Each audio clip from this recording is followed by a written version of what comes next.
Легенда пра кветку. Аўтарская праграма фларыста Анастасіі Аўдзевіч.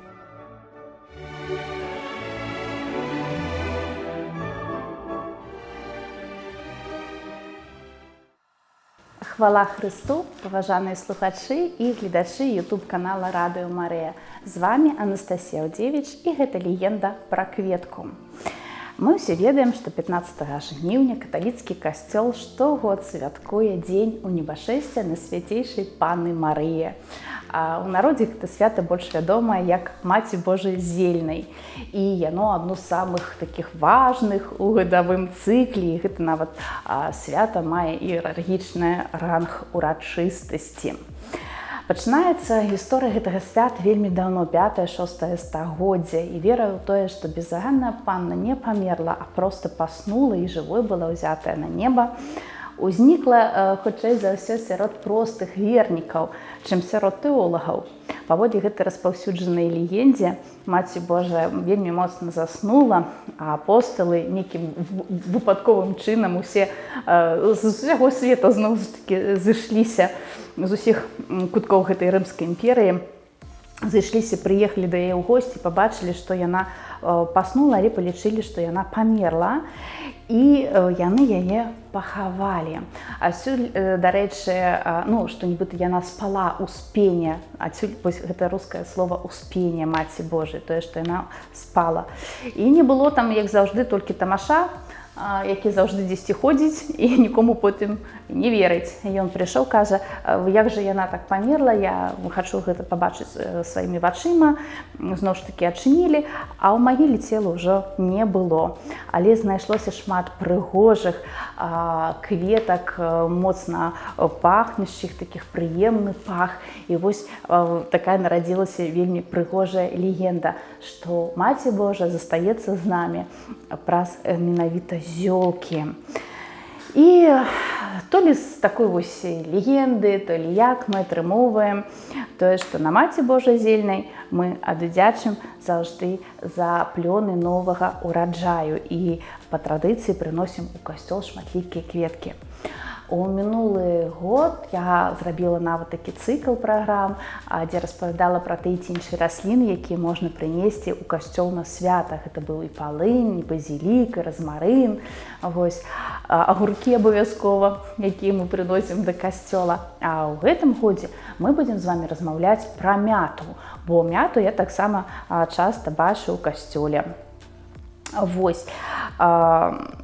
Дарэчы, вельмі цікавая такая польская традыцыя, якая распавядае нам, што у Маці Божай нібыта існуе такі набор з 5 зёлак, якія так і называюцца, што зёлкі Маткі Божай Зельнай.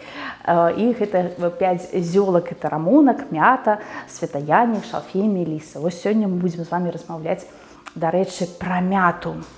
Мята – гэта шматгадовая расліна сямейства ясноткавых. Назва мята гэта пайшло ад імя вельмі такой прывабнай, прыгожай німфы. Яе звалі Мента. У гэтую німфу закахаўся Плутон, бог. Але, як заўжды, у легендзе была жорсткая раўнівая жонка, якая ператварыла гэтую бедную німфу Менту ў расліну. Адсюль мы маем ад грэцкага імені гэтай німфы Мента, пашло назва расцення Мента. Дарэчы, у некаторых крыніцах німфу звалі Мінта, то есть Мінта, потым Мента, а ўжо калі прыйшло ў нашы славянскія мовы, ўсё відазмянілася і мы атрымалі мяту. Існуе, канешне, шмат відаў гэтай расліны, гэтай мяты. Самая з іх папулярная – гэта мята перечная. Вось мы і можам зараз пабачыць у нас у такой імправізаванай студыі. Народныя назвы гэтай расліны – гэта і халадок, і халатка, і райская траўка, і гарбатная траўка, і высакародная траўка, ангельская мята, дарэчы. Ёсць яшчэ і такая назва. Усе віды гэтай расліны вельмі араматычныя, бо утрымліваюць вялікую колькасць ментола. Нават калі ёсць такое гібрыдызацыя гэтай расліны, так, то ментол заўжды прысутнічае. А мята з'яўляецца адной з самых старажытных і, дарэчы, духмяных лекавых раслін. Мы можам пабачыць выявы мяты, запісы пра яе на такіх клінапісных дошчачках асірыйцаў. Таксама можам пабачыць мяту на надмагіллях егіпецкіх фараонаў. Таму мы можам дакладна сведчыць пра тое, што мята вядома ўжо тысячагоддзі і была вядома амаль усім народам. Але радзіма мяты гэта міжземнамор'е, і там яна расла. У Еўропу яна трапіла толькі ў 5 стагоддзі, і трапіла яна ў Англію. І трапіла, канешне, з рымлянамі, з іх паходамі.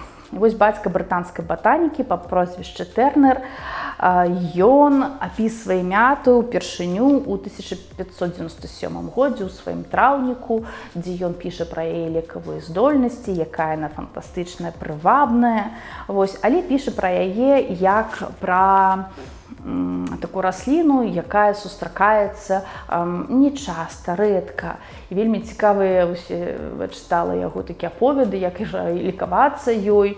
То калі вы думаеце, што гарбатку ды піць, як заўжды мы, то не. Ён прымушаў людзей зрабіць такі сумесі мяты з соллю, уціраць гэта ўсё ў скуру і так далей. Такі фантастычны для сучаснасці нейкія рэчы. І даследчыкі мяркуюць, што сапраўдная мята, якую мы бачым зараз, сучасная мята, яна была выведзена ў Англіі толькі ў 17 стагоддзі. У 5 трапіла, у 17 выведзена. І была выведзена яна шляхам такога скрыжавання, верагодна, мяты палявой і мяты каласістай. І з'яўляюцца батанічнай мовай кажучы міжвідавым гібрыдам. Таму тую мяту, якую мы бачым сёння, якая нават у нас у студыі, яе часам называюць мятай ангельскай. Не ад анёла, а ад Англіі, дзе гэтая расліна і атрымалася.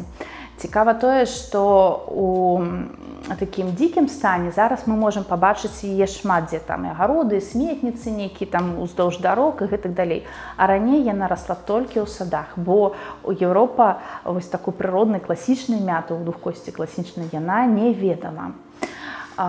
У Расіі мята была, у Расійскай імперыі, я кажу, і на нашых краях, але гэта былі такія невялікія нейкія пасадкі. І толькі ў 1893 годзе, гэта больш за 100 гадоў, крыху больш, мы даведаемся пра тое, што мяты засадзілі ажно 27 гектараў.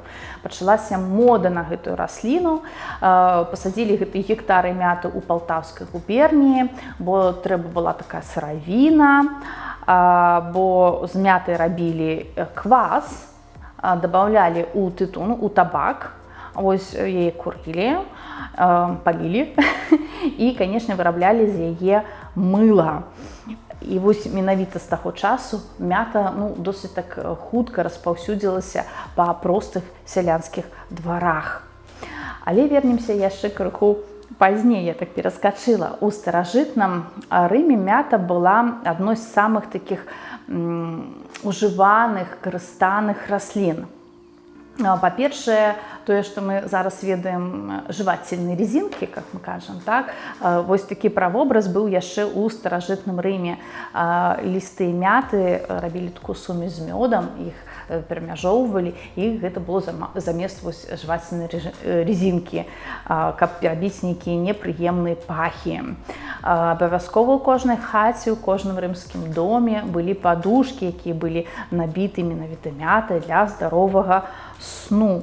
І цікава тое, што ўвогуле мята гэта была такая расліна, як казалі, трава гасціннасці. І мэта было тое, што падлога ў дамах найчасцей за ўсё была земляная. І раскідалі гэтыя лісце па падлозе, людзі прыходзілі, госці, яны наступалі на гэтыя лісты, на сцеблі, і ішоў такі пах, бо выдзяляўся гэты эфір ментол. і тым самым мята становіцца такой травой гасціннасці. Дарэчы, гэта все пойдзе крыху далей, пойдзе ў Еўропу, і мяту ўжо не проста будуць раскідаць па падлозе, як раней, як у старажытнасці, а будуць націраць гэтую падлогу, ставіць у спецыяльных скрынях, і цікава тое, што будуць гэтай мяты націраць яшчэ і сталы. Дарэчы, рымскі гісторык Пліній старэйшы, ён увогуле пастаянна насіў вянок са свежай зеляніны гэтай мяты. Раю гэта рабіць усім людзям, яго вучні абавязкова таксама хадзілі ў гэтых вянках, і гэта ён казаў пра тое, што гэтая расліна актывізуе думкі. І, дарэчы, гэта ўсё так прыжылося, што перасталі вянкі з мяты насіць толькі ў сярэднія стагоддзі. Пра лекавыя здольнасці. Канешне, не толькі для такога араматычнага аспекту ўжывалі гэтую мяту, для лекавых здольнасцяў раслін таксама гэта ўсё шырока карысталася. Гіпакрат пісаў, што з дапамогай мяты трэба адбельваць зубы. Старажытныя габрэі з мяты рабілі ўвогуле духі, выкарыстоўвалі сухую мяту для падрыхтоўкі велікоднага ягня. Італьянцы настаивали там вино на мяце, так? Рабілі салодкі напоі з мёдам, шчэрбет. А сярэднявечныя кухары ўвогуле ўжывалі мяту, каб фарбаваць стравы, бо мята выдзяляе такі колер дае.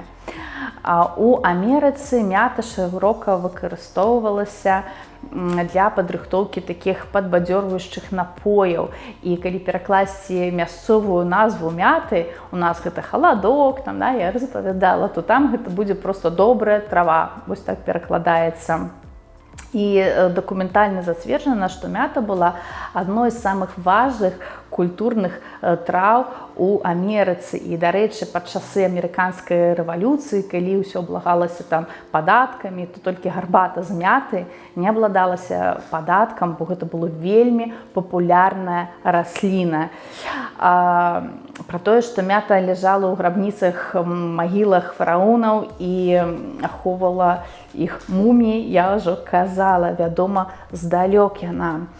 Асірыйцы, яны таксама шырока карысталі гэтую расліну, на сваіх гліняных таблічках запісана не што, а усялякія рэцэпты, як там лекавацца мятай ад галаўной болі, кішэчных захворванняў, галаўной болі, гэтак далей. А справа ў тым, што сапраўды мята трымае шматлікія таніны, і гэтыя рэчывы яны спрыяюць здыманню кішэчных спазмаў. У каго ёсць нейкія праблемы са страўнікам, мята гэта страўнік супакойвае.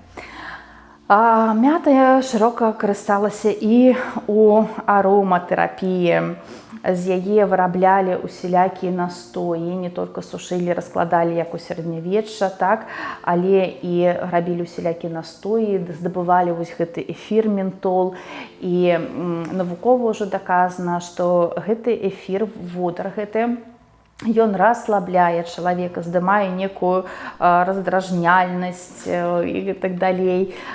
Таму ёсць і цукеркі мятныя, як мы кажам, да, іх раздаюць у самалётах, каб не было нейкай такой авіахваробы. Ад марской хваробы тая ж самая мята дапамагае ў выглядзе гэтых мятных цукерак. Вось такая цудадзейная расліна і асвяжае, і антыбактэрыяльны такі эфект, і залечвае, і загойвае, і яшчэ і водарам лікуе. У нашых краях, у Беларусі, цікава, што мяту звалі і мяты, але ёсць яшчэ дзве назвы. Гэта драгалюб і перакоп. Сапраўды вельмі цікава, што шмат рэцэптаў квасу з мятай. Мяту дадавалі, калі квасілі капусту. Рабілі такі яшчэ дыстылят з мяты, выкарысталі яго. Ён такі астужальныя ўласцівасці меў гэты напой. Канешне же, мятныя пернікі ўсім вядомыя. Ну і, канешне, лазня, усім вядомая лазня, дзе карысталі бярозавыя ды мятныя венікі. Дарэчы, гэта былі любімыя венікі Пятра I, мята плюс бяроза ў лазні. Ось, файна-прыфайна. Але калі я ўсё гэта ўжо распавяла пра расліну і калі казала, што вядома нам здалёк, вядома нам яна яшчэ здалёк і па Бібліі. Сапраўды, такім старажытным паходжанні гэтай расліны сведчыць такі пісьменныя помнікі, як Евангелие ад Матфея, дзе і ўзгадваецца менавіта мята. Гаворка ідзе пра тое, што эту гародную траву іўдэі павінны паводле закона Маісея плаціць вось гэтую дзесяціну ў храм. І фарысеі яны вельмі акуратна выконвалі гэты загад і плацілі дзесяціну яшчэ і з мяты. Але ў законе не ўзгадвалася, што павінна быць менавіта гэтая расліна. Я вельмі хачу зачытаць гэтыя радкі. Так. «Горе вам, книжники и фарисеи, лицемеры, обличал их за это Спаситель, что даете десятину с мяты, аниса и тмина, и оставили важнейшее в законе – суд, милость и веру. Сие надлежало делать и того не оставлять». Як я ўжо казала, што дзесяціна яна была істотнай такой часткай старазапаветных устаноў. І паводле закона і другога закона кнігі Левіт належала прыносіць дакладна дзесяціну ад ураджаю, прыносіць гэтую Богу. Вось узгадваюцца мята, аніс і тмен.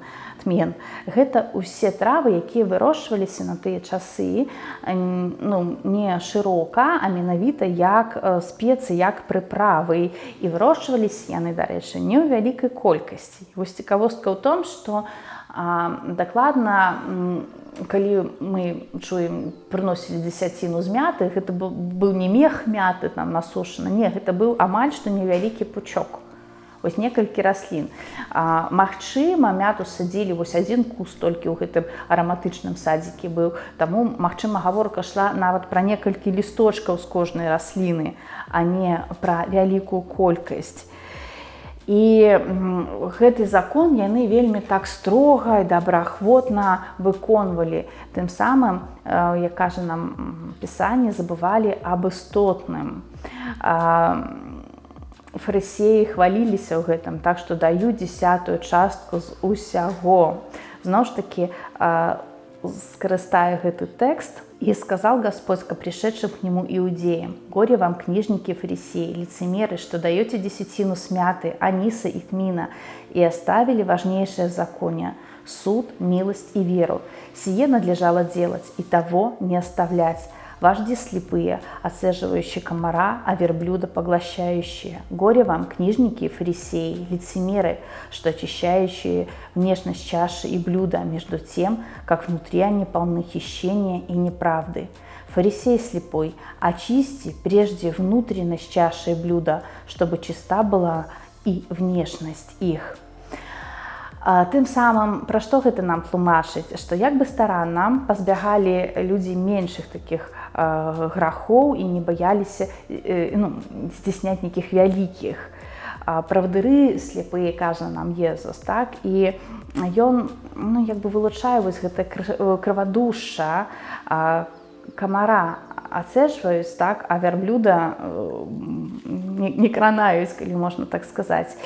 І ўсё гэта сэнсуе, што існуе дзеля такой знешняй святасці. Тое, што людзі малыя грахі бачаць, а вялікія не. Вось у гэтым Евангеліі скарыстана мята, і дакладна нам вядома, што яе ўжывалі.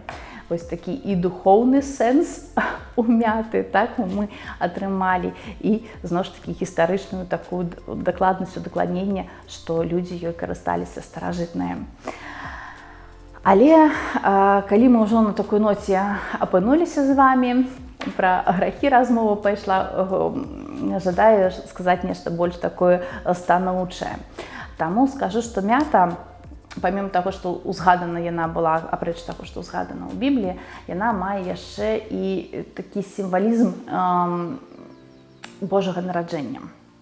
Як так апынулася? Да, вельмі проста.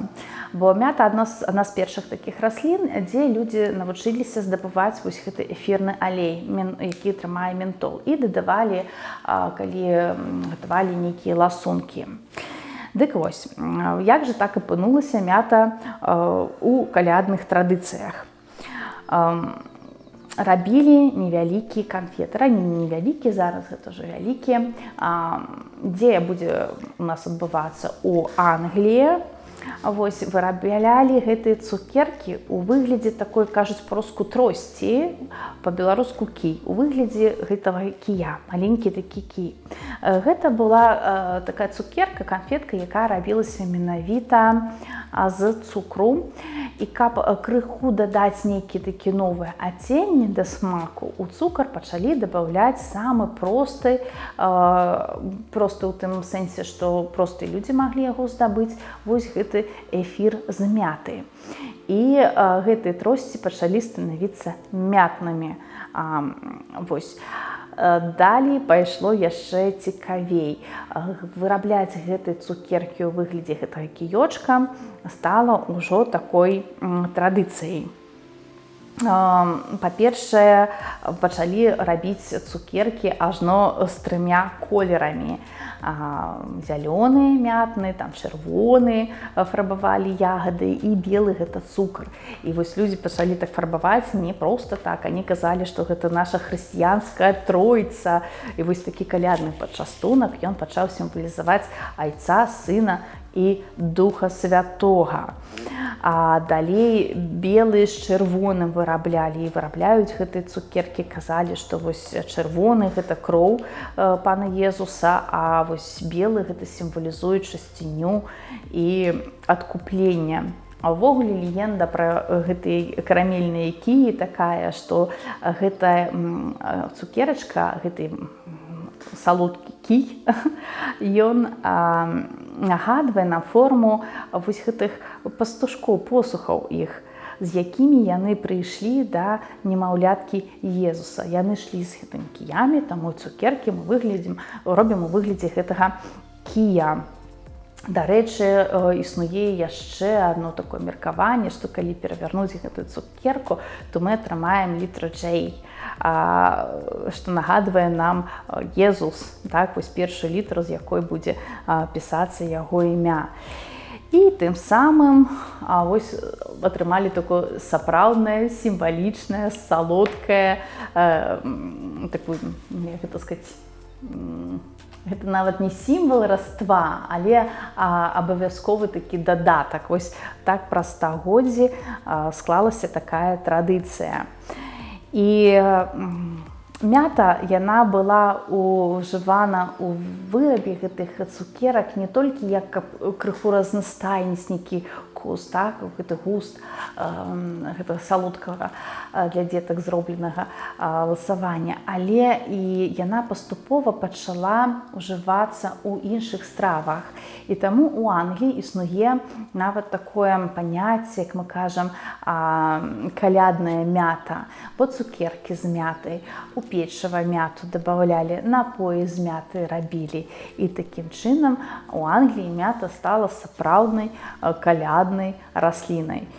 І абавязковым падарункам на каляды дзецям вось існуе гэты салодкі посах, салодкі кій, гэта салодкая карамелька, якую даюць дзеткам у якасці падарунка. Яна павінна быць менавіта мятнай.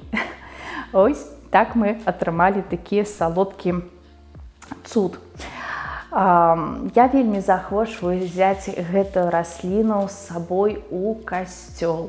На гэта свята, на ўрачыстасць небаўшэсце Маці Божай, на ўрачыстасць Маці Зельнай, так, на зельніцу. Бо колькі такіх сапраўдных, добрых асаблівасцяў мае гэтая мята. Вельмі захвочваю пакласць і ўзяць. Ну і, канешне, абавязкова ўзяць з сабой у касцёл добры настрой, вось такое жаданне даджаць гэты старыя каталіцкія традыцыі, несці кветкі. Ну і, канешне, абавязкова браць кветкі, агародніну, зеляніну, садавіну і абавязкова мяту, пра якую я сёння вам распавяла. Вось, на гэтым буду сканчваць. Ну і такія словы на развітанне. Зельная Божая Маці усяго можа нам даць.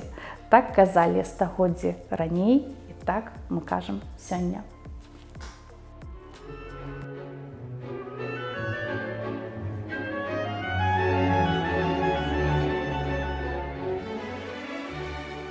Легенда пра кветку. Аўтарская праграма фларыста Анастасіі Аўдзевіч.